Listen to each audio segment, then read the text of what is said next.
Le télétravail, vaste sujet. Alors déjà, c'est un bel exemple d'un dispositif dont il a pu être dit ça marchera jamais, c'est pas possible. Et bon, il a fallu un confinement pour voir que en fait, ça marche. Alors ça marche pas forcément facilement et pour tout le monde, mais ça fonctionne.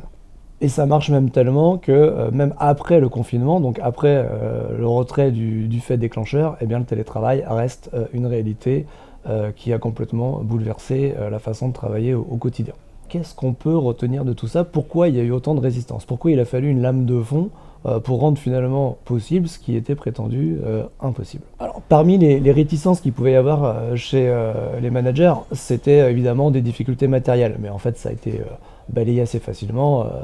Non, la vraie crainte, elle était tout simplement dans le fait que beaucoup de managers se disaient que les salariés ne ficheraient plus rien s'ils n'étaient pas sous surveillance.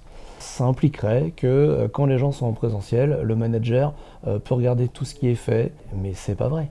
Ce qui compte en fait, c'est qu'un manager ait une idée du travail qui est accompli et possède et maîtrise les moyens d'apprécier, d'évaluer, de sous-peser la qualité du travail accompli. Alors c'est sûr que si on ne possède pas tout ça, quand on passe en télétravail, cette illusion qu'on contrôle la situation parce que les gens sont à quelques mètres, elle s'évapore complètement. Et c'est en cela que le télétravail massif au moment du confinement a été comme une épreuve de vérité pour les managers. Ceux qui pouvaient savoir à quel moment clé il fallait être présent en soutien ou en évaluation du travail de leurs équipes, pas de problème majeur.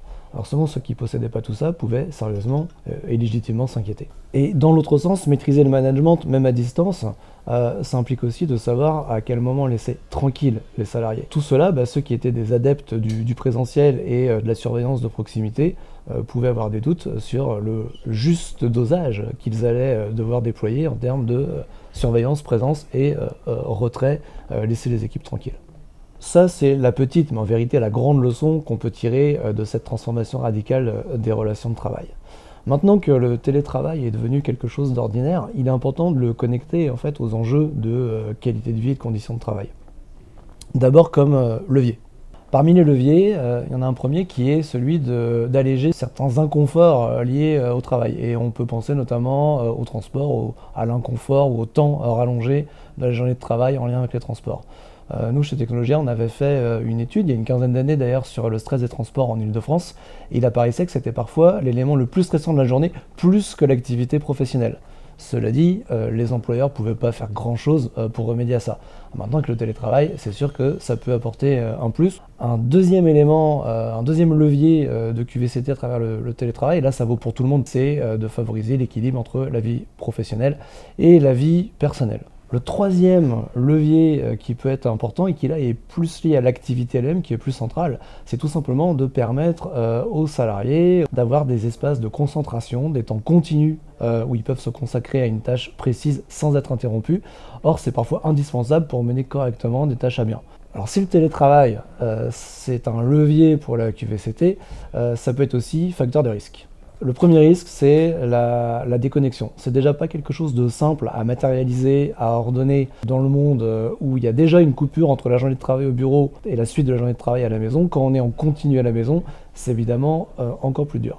Deuxième risque qui pèse surtout pour tous ceux dont le travail est principalement d'être en réunion. Parce qu'ils ont vu pendant le confinement particulièrement, donc pendant un télétravail à temps complet, qu'on leur collait des réunions les unes après les autres, sans interstice, pas moyen de souffler. Et puis pas moyen non plus de créer un petit peu de lien informel puisqu'on se consacrait à un ordre du jour d'une autre réunion. Le troisième risque, c'est de perdre en relationnel avec ses collègues et avec le manager principalement, ce qui est le cas d'à peu près tout le monde, puisque à part le top manager, le boss de la boîte, tout le monde a besoin d'avoir des points en soutien, en retour sur l'activité. Quand on soupèse ces trois risques, la déconnexion, les réunions qui s'enchaînent sans temps mort, la perte du lien avec les équipes, le management, les collègues en général. Pas de faux semblants, c'est pas non plus le télétravail qui a inventé ces problèmes-là. Tout au plus, il peut les accentuer, mais de la même façon qu'une boîte qui va bien avec des managers qui connaissent le boulot, qui savent quand être en soutien et qui savent quand être en retrait, s'ils arrivaient à organiser la déconnexion avec du présentiel, ils y arriveront en télétravail, et ainsi de suite sur chacun des problèmes. Si on veut restaurer le lien social dans l'entreprise, c'est pas en encadrant le télétravail, c'est en faisant en sorte que les collègues soient dans la coopération et le management dans le soutien. Bien. Et on en revient aux fondamentaux, la stratégie, l'organisation, le management. Si tout ça est bien emboîté, il n'y a pas de problème majeur que soulève le télétravail en tant que tel, c'est plus un révélateur de problèmes qui sont déjà là.